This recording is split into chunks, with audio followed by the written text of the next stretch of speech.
তুমি ঘৰৰ বাহিৰত কাপোৰ খোলা নাই লাজ কৰিছা ঘৰৰ ভিতৰত কাপোৰ খুলিছা ঘৰৰ ভিতৰত কোনেও দেখা নাই নেকি অক্ষৰ ব্ৰহ্মযোগ অৰ্থাৎ ব্ৰহ্মৰ ক্ষয় নাই অৰ্থাৎ এটা হ'ল স্থূল ব্ৰহ্ম এটা হ'ল চিন্ময় ব্ৰহ্ম অৰ্থাৎ সূক্ষ্ম ব্ৰহ্ম অৰ্থাৎ এটা হ'ল আত্মা আত্মাও ব্ৰহ্ম পৰমাত্মাৰ এই শক্তিও ব্ৰহ্ম ভগৱানৰ শক্তি গৰু আৰু গাখীৰ যেনেকুৱা ভগৱান আৰু সৃষ্টি তেনেকুৱা উদাহৰণ দিছে গৰু আৰু গাখীৰ যেনেকুৱা গাইজনীৰ পৰা গাখীৰ ওলায় গাইজনীক কাটিলে গাখীৰ নাপায় গৰুৰ পৰা গাখীৰ ওলায় গাখীৰ গৰু নহয় ধৰিব পাৰিছেনে গৰুৰ পৰা গাখীৰ ওলায় গাখীৰটো গৰু নহয় ধৰিব পাৰিছেনে গাখীৰ তেজৰ পৰা সৃষ্টি হয় গৰুৰ তেজ খালে মহাপাপ লাগিব গাখীৰ খালে মহাপুণ্য হ'ব ব্ৰহ্মচিন্তনটো বৰ টান অৰ্থাৎ এই যিমান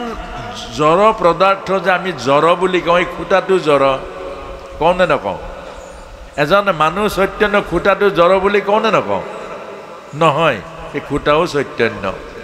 যদি খুঁটাটো চৈতন্য নহ'লেতেন সি থিয় হৈ থাকিবই নোৱাৰে সেইকাৰণে প্ৰহ্লাদে এই স্ফটিকৰ স্তম্ভত নিসিংহ মুৰাৰীক প্ৰকট কৰি দিলে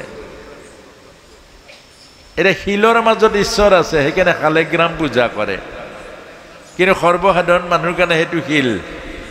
ধৰিব পাৰিছেনে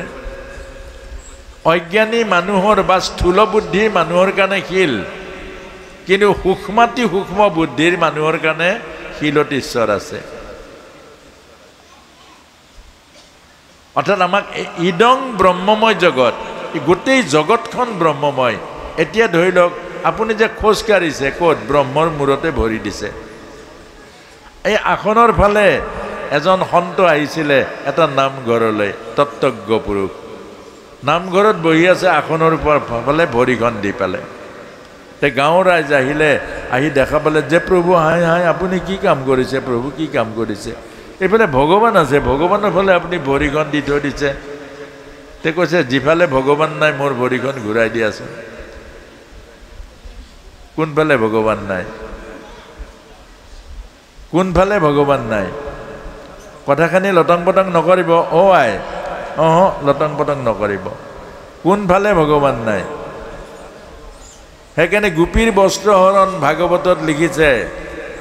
গোপীয়ে যেতিয়া ভগৱানক লাজ কৰিলে কাপোৰ খুলি যমুনাত নামিলে কাপোৰ নোহোৱাকৈ উঠি আহিব দিলে লাজ কৰিলে তেতিয়া গোপী কৈছে যমুনাৰ পানীত ভগৱান নাই নেকি জলৰূপী নাৰায়ণ দেখোন তাতে আছে বাহিৰত থকা জনক লাজ কৰিছে ভিতৰত থকা জন কি এই বায়ু ভগৱান নহয় জানো বায়ু ক'ত নাই ক'ত লুকাবা ভগৱানক জলৰ মাজত বাহিৰত লেতেৰা তুমি ঘৰৰ বাহিৰত কাপোৰ খোলা নাই লাজ কৰিছা ঘৰৰ ভিতৰত কাপোৰ খুলিছা ঘৰৰ ভিতৰত কোনেও দেখা নাই নেকি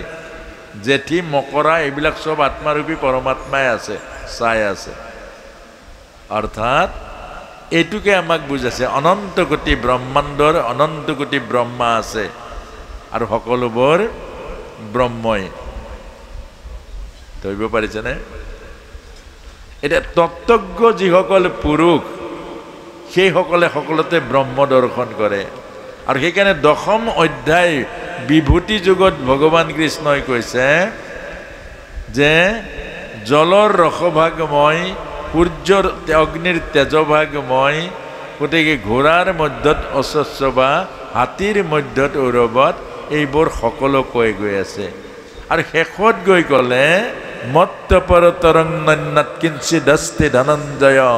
মই সৰ্বমিদম সূত্ৰম সূত্ৰে মণি গণাইব এই সমস্ত জগতত মই আছোঁ আত্মাৰূপে মোত বাদে জগতত একো বস্তু নাই অৰ্থাৎ ব্ৰহ্মৰ ক্ষয় নাই আৰু এই মাটিও ব্ৰহ্ম পানীও ব্ৰহ্ম আকাশো ব্ৰহ্ম জীৱ ব্ৰহ্ম আৰু শক্তিও ব্ৰহ্ম চব ব্ৰহ্ম সেইকাৰণে ভকত ব্ৰহ্ম ঈশ্বৰ ব্ৰহ্ম সৃষ্টি ব্ৰহ্ম চব ব্ৰহ্ম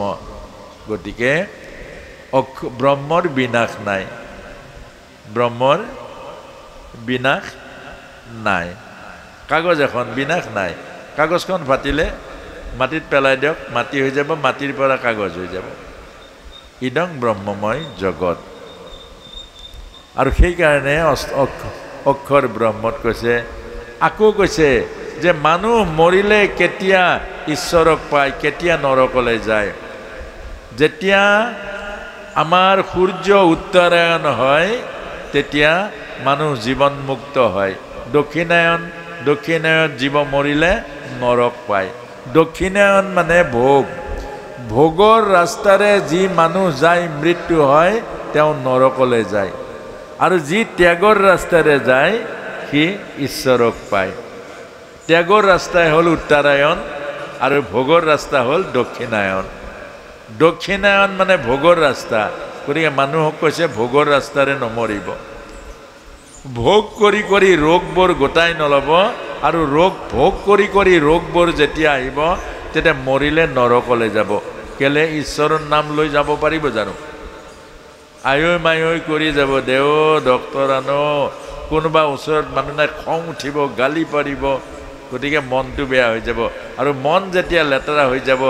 ভাৱনা লেতেৰা হৈ যাব আৰু লেতেৰা ভাৱনাৰে যেতিয়া আপুনি প্ৰাণ ত্যাগ কৰিব লেতেৰা জীৱ হৈ পৰিব এইকাৰণে বুজাইছে যে এই ইদং ব্ৰহ্মময় জগত আৰু সকলোতে ঈশ্বৰ দেখক মন পবিত্ৰ কৰ হ'ব চবতে যেতিয়া ঈশ্বৰ দেখিব তেতিয়া মন পবিত্ৰ হ'ব ঈশ্বৰময় হ'ব আমি কেনেকৈ কৰিব লাগে আমাৰ চকুটোত গ্লাছ লগাওক ক'লা লগালে ক'লা দেখিব ৰঙা লগালে ৰঙা দেখিব অৰ্থাৎ মই মোৰ দৃষ্টি সুন্দৰ কৰোঁ সৃষ্টি সুন্দৰ হ'ব আৰু দৃষ্টি যদি মোৰ লেতেৰা হয় গোটেই সৃষ্টিখনে লেতেৰা হ'ব এতিয়া সেইটোৱে উপায় দিছে চকুত কৃষ্ণৰূপী কাজল লগাওক কথাখিনি বুজি পাইছে নাই বাৰু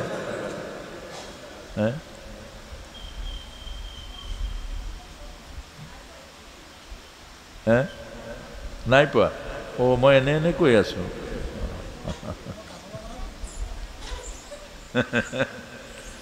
এজন বৰ ধুনীয়া বক্তা আছিলে আকৌ ৰামায়ণৰ প্ৰবচন কৰে এইটো বুজি পাব আকৌ ৰামায়ণৰ প্ৰবচন বহুত সুন্দৰ কৰে হাজাৰ হাজাৰ মানুহ হয় এজন আছিলে বৰ কাৰবাৰী মানুহ বৰ কাৰবাৰী মানুহজনে দেখিলে এদিনেই পণ্ডিতজন ৰামায়ণৰ প্ৰবচন কৰা পণ্ডিতজন ৰাস্তাৰে গৈ আছিলে আৰু গৈ থাকোঁতে এইজনে মাতিছে আৰে पंडित जी रुको रुको रुको रुको रुको रुको क्या है भाई क्या है बोले पंडित जी अरे आप इतना सुंदर रामायण का प्रवचन करता है ना अब हजारों हजारों लोग अपना प्रवचन में जाके सुनता है कितना आनंद में मशगूल हो जाता है अब कितना सुंदर प्रवचन कर अरे प्रशंसा शुरू इसलिए हमको रुका क्या हुआ बोलो पंडित जी मेरे को भी रामायण सुनने के लिए मन बहुत मन जाता है रामायण सुनने के लिए बहुत इच्छा होता है अरे जाओ ना हमारा वहाँ में प्रवचन है वहाँ में है वहाँ पे जाके सुनो अरे पंडित जी मेरा बड़ा कारोबार है ना जाने के लिए टाइम नहीं है मैं जाने नहीं सकता हूँ अरे नहीं टाइम नहीं है मत जाओ हमको क्यों रुका তোর যদি সময়ে নাই ডাঙৰ কাৰবাৰ আছে টকা পইচা লোকচান হ'ব নুশুনিবি আকৌ তই কাৰবাৰত থাক মোক আকৌ কেলে ৰখাইছ দেখলে नहीं नहीं पंडित जी आप मेरे घर में जाके बोले रामायण प्रवचन कीजिए ना তাৰমানে মোৰ ঘৰলৈ গৈ ৰামায়ণৰ ব্যাখ্যা কৰক মই পইচা বেছিকৈ দিম এতিয়া যেতিয়া ক'লে পইচা বেছি দিম বুলি পইচাটো চবৰে লোভ আছে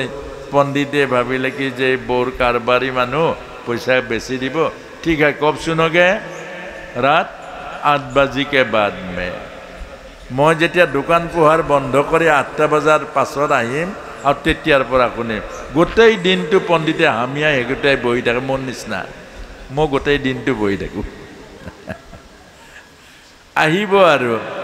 8টা বজাত এইজন আহে আহি পেলাই গোটেই দিনটো টকা পইচাৰ হিচাপ কৰি কৰি বেপাৰৰ কথাই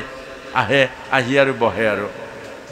ৰামায়ণ শুনে আপোনাৰ খবৰ নিচিনা শুনে হাও নকয় হুও নকয় একো নকয় অন্তত হাত চাপৰিটো মাৰক ভাল কথা এটা কৈছে বুলি ভাল কথা এটা কৈছে সাপোৰ্ট কৰক তেতিয়াহে জানিম বুজি পাইছে কিবা এটা অন্তত মূৰটোকে হিলা হুলা কৰক একো নকৰে বহি আছে বহি বহি বহি 4 दिन पार हो गल पंडिते भाविसे अरे ये तो कुछ नहीं बोलता है समझ में आया है कि नहीं हम तो बोलते जा रहा हूँ ये सुनते जा रहा है उसको समझ में आया है कि नहीं कुछ तो नहीं बोलने से हमको कैसे पता चलेगा और 4 दिन हुआ पास पूछे पंडित जी हाँ हाँ क्या है अरे तुम इसे बैठते रहते हाथ ताली भी मारो ना है कम से कम तो हमको अनुभव होगा तुम सुन रहा है ऐसे बैठते के क्या करता है पंडित जी बात एक पूछो हाँ हाँ पूछो पूछो पूछो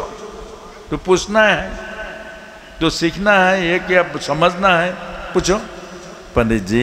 राम राक्षस है ना रावण राक्षस है 4 दिन रामायण शुनिले इधर प्रश्न करছে राम राक्षस ने रावण राक्षस पंडित टिकनी एकदम डाका पंडित टिकनी ठिया हबन ना बारू एकदम टिकनी खड़ा है पंडित बेचारे सर ये राम जी का बाबा राम जी का पिता दशरथ जी का कैसा पितृभक्ति है राम का लक्ष्मण भैया का ये भातृत्व प्रेम भरत भैया का सबरी मैया का और केवट जी का कितना कितना सा हुआ आध्यात्मिक कथा उसको सुनाया ये बोलता है राम राक्षस ने रावण राक्षस अरे भैया सुनो सुनो राम भी राक्षस नहीं है रावण भी राक्षस नहीं है राक्षस हम है तुम जैसा अलगद्ध को सामने में बैठा के 2 कोरी पैसा का लालच में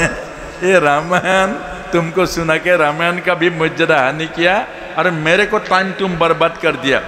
तुम्हारा दक्षिणा भी नहीं सही है रामायण भी बंद टोपोला बांधिले जय राम जी की এটা আপনা হবে তেনেকুৱা কৰিব নেকি বাৰু এই 4 দিন যে কৈ আছো তাৰ পাছত যদি কয় একো বুজি পোৱা নাই এই কথাটোকে আমাক বুজাইছে আপনা হবে নকৰে আপনা হবে বুজি পাইছে ভিডিওটো চাই যদি আপোনালোকৰ ভাল লাগিল এটা লাইক কৰিব আন 10 জনে যাতে ভিডিওটো পায় তাৰ কাৰণে ভিডিওটো যিমান পাৰে সিমান শেয়াৰ কৰিব আৰু আমাৰ চেনেলটো যদি এতিয়াও সাবস্ক্ৰাইব কৰা নাই অনুগ্ৰহ কৰি আমাৰ চেনেলটো সাবস্ক্ৰাইব কৰি ৰাখিব ধন্যবাদ।